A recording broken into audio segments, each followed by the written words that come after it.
Sehat, Bu. Sehat. Bu. Saya izin share screen-nya. Kelihatan Intan materinya? Kelihatan, Bu.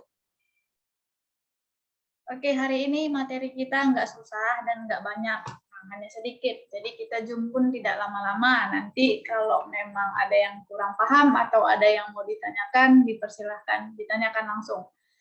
Nah, sebelumnya selamat malam untuk kita semua. Semoga kita dalam keadaan sehat. Mungkin temannya yang belum bergabung sedang mencoba untuk join. Nah, langsung saja. Materi kita hari ini adalah komputer untuk anak. Jadi kita masuk ke topik. Nah, di sini langsung ada komputer untuk anak. Sebelumnya ada yang mau saya sampaikan. Minggu lalu sudah kita bahas mungkin sebagian dari hari ini. Karena apa? Karena minggu lalu sudah kita bahas komputer atau internet bagi semua kalangan, termasuk dari bisnis, pemerintah, sosial, sampai ke segala bidang. Hari ini hanya ruang lingkup kecil, yaitu hanya untuk anak. Oke, kita lanjut. Di sini ada pengaruh dan manfaat komputer bagi anak. Nah, manfaat komputer bagi kehidupan kita sangat banyak.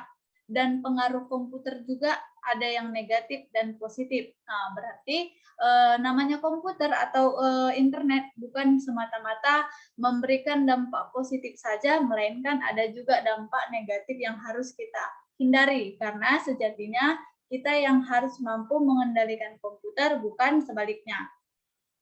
Nah, manfaat komputer itu sering dapat dirasakan oleh semua kalangan, mulai dari instansi pendidikan sampai pemerintah juga mengambil manfaat dari komputer.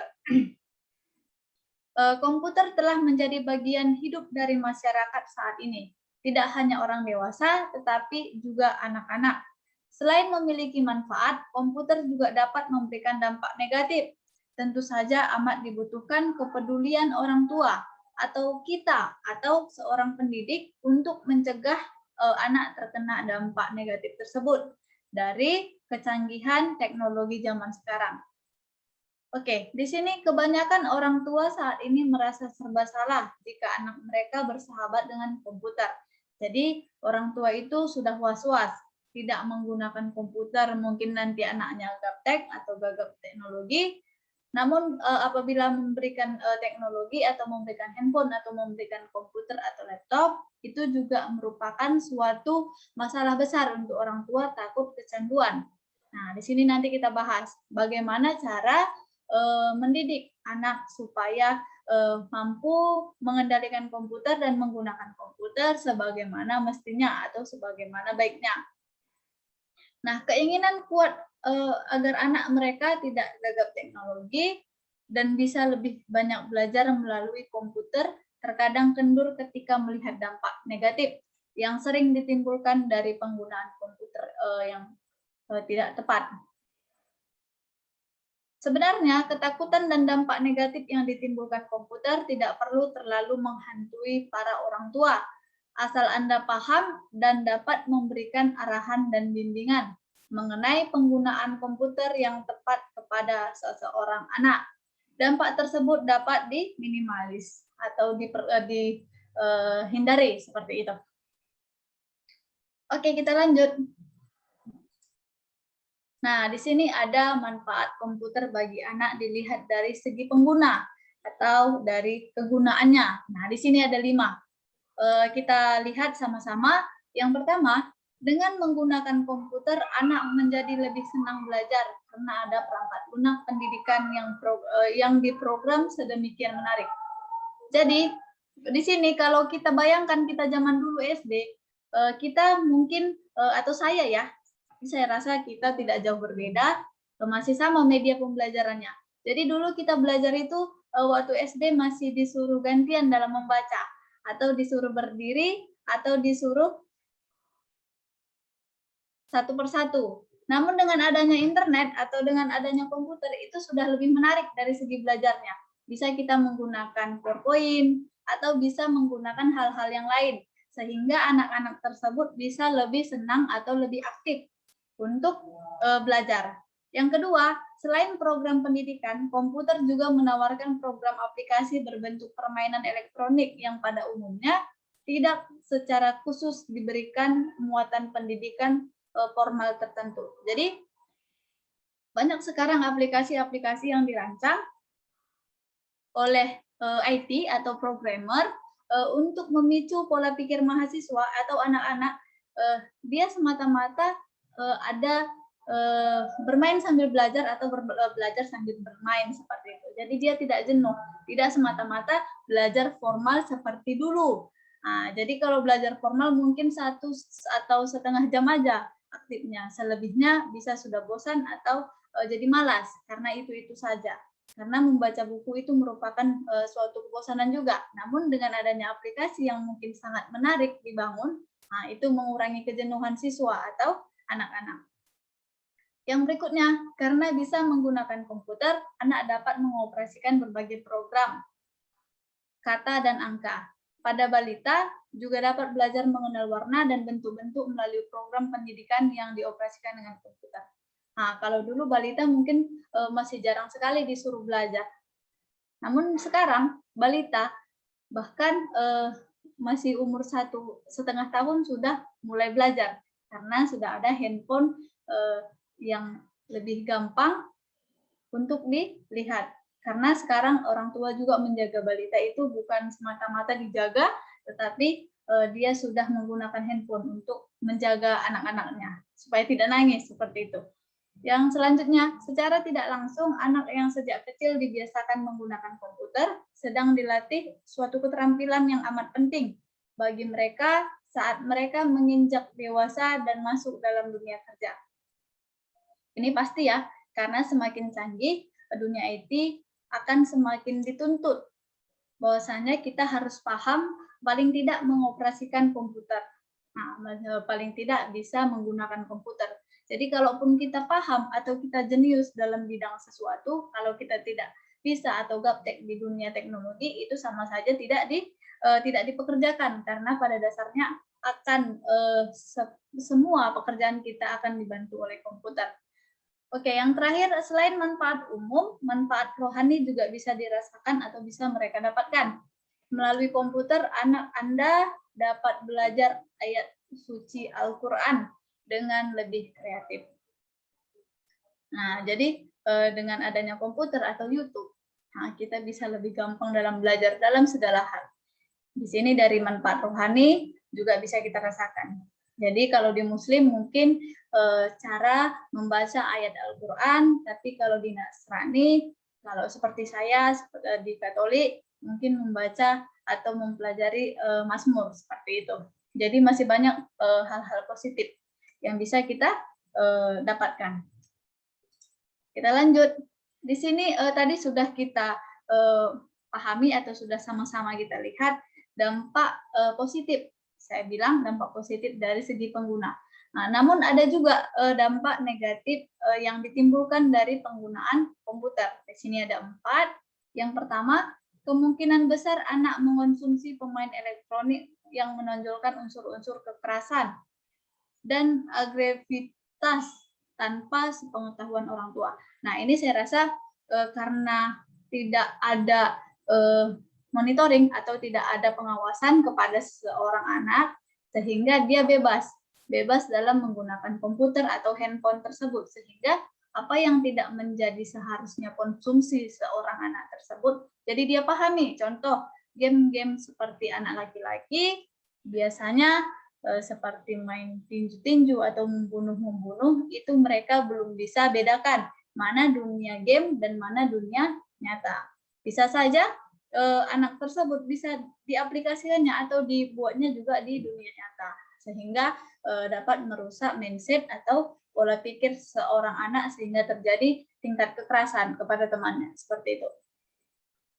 Yang kedua, karena mereka terlalu sering bermain komputer, anak-anak dapat kehilangan waktu bermain dengan teman-temannya dan kehidupan sosialnya menjadi kurang seimbang.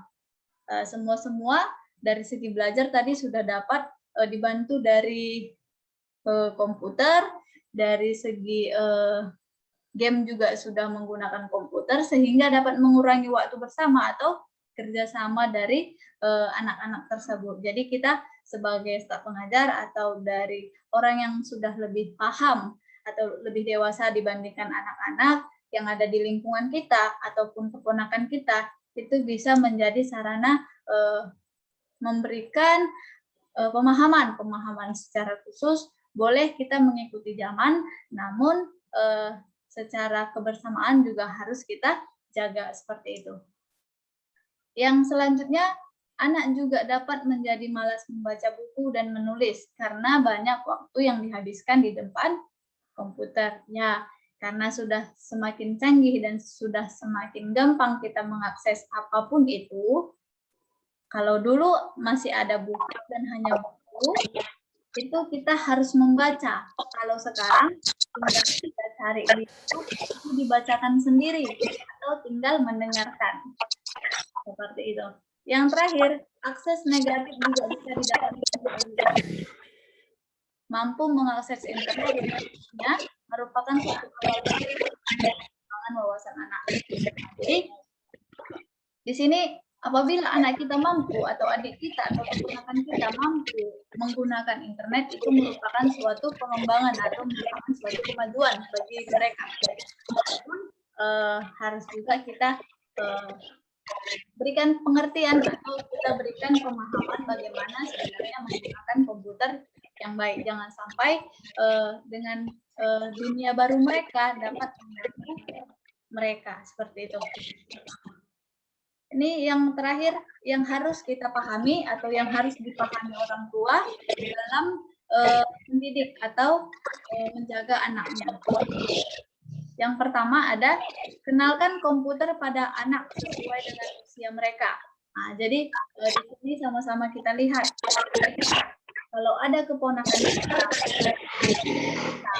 kenalkanlah komputer ke usia mereka. Jangan nanti mereka sudah paham main tablet, komputer, handphone, namun hanya pahamnya buka YouTube. Nah, jadi kenalkan mereka dari usia mereka. Yang pertama kalinya, kenalkan anak-anak itu bagaimana komputer dengan benar, menggunakan mouse, mengetik huruf-huruf di keyboard, dan lain sebagainya. Hal-hal yang positif. Yang kedua, temani anak saat mereka menggunakan komputer. Arahkan dan bimbing mereka dalam komunikasi yang hangat. Nah, jadi kita harus bisa menjadi guru mereka dalam mendidik mereka. Ada baiknya menggunakan kata kunci atau password. Untuk apa? Supaya apabila tidak ada pengawasan atau kita tidak sedang bersama mereka, mereka tidak bisa menggunakan. Nah, itu fungsinya ya, sehingga mereka tidak asal buka. Karena percaya kalau mereka sudah buka sendiri, begitu banyak sekali di YouTube yang mungkin seharusnya belum mereka harus tahu, dan itu menjadi ilmu baru bagi mereka, lebih menarik daripada pelajaran mereka, sehingga pelajarannya tidak akan jadi dikerjakan, atau tugasnya tidak akan jadi dikerjakan, melainkan sudah melihat yang lain, seperti itu. Yang ketiga, buatlah kurikulum sendiri di rumah. Nah, jadi kita disuruh buat kurikulum sendiri, mungkin dari pengenalan komputer tadi pertama, sampai ke Microsoft Word, Excel, Office, dan lain sebagainya. Sehingga apabila dia satu step sudah mampu atau sudah ahli di dalam bidang tersebut, sehingga kita bisa memperkenalkan program baru atau ya program barulah ya saya sampaikan kepada mereka. Jadi harus tahap demi tahap. Yang berikutnya, pendidik dan orang tua hendaknya terus mengembangkan pula kemampuan dan keterampilan dalam menggunakan komputer. Saya rasa kalau kita sudah terapkan di nomor 3, nomor 4 akan terrealisasi. Kenapa? Karena sudah kita bikin kurikulum sendiri. Jadi dia sudah lebih terarah atau lebih paham apa yang menjadi tujuan mereka dalam menggunakan komputer. Sehingga nanti atau di dunia kerja, bahkan di perkuliahan, dia sudah tidak susah dalam menggunakan komputer. Jangan nanti kita hanya share hanya YouTube aja yang mampu, bahkan sampai di usia kuliah pun saya rasa masih banyak yang belum begitu paham. Bahkan nanti sampai skripsi pun masih banyak dalam kesulitan dalam membuat skripsinya. Yang terakhir, buatlah kesepakatan bersama anak mengenai apa yang boleh dan tidak boleh dilakukan dengan komputer. Nah, ini tadi kalau sudah dibuat passwordnya dan diberikan pengertian yang hangat kepada mereka, saya rasa tidak jadi masalah. Tergantung bagaimana kita mau mendidik mereka seperti itu. Oke, sekian mungkin penjelasan dari saya. Kalau memang ada yang kurang paham atau ada yang mau ditanyakan, boleh ditanyakan.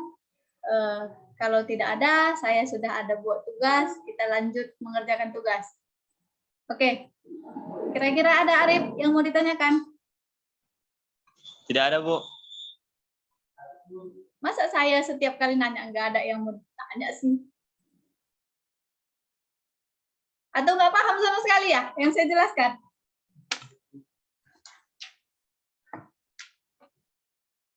Septeria dulu, coba. Ada pertanyaan, Dek? Pas, Bu, pas. Intan, mana seragamnya Intan? Belum dicuci? Baru pulang kerja, Bu.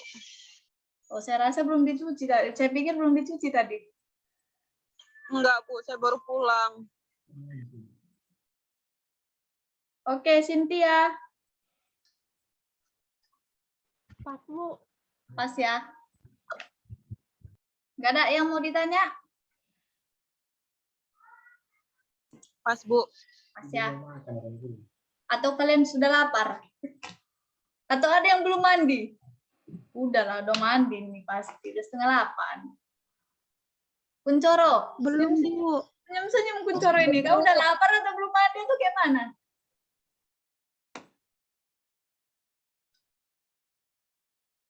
Malam minggu? Belum mandi, Bu.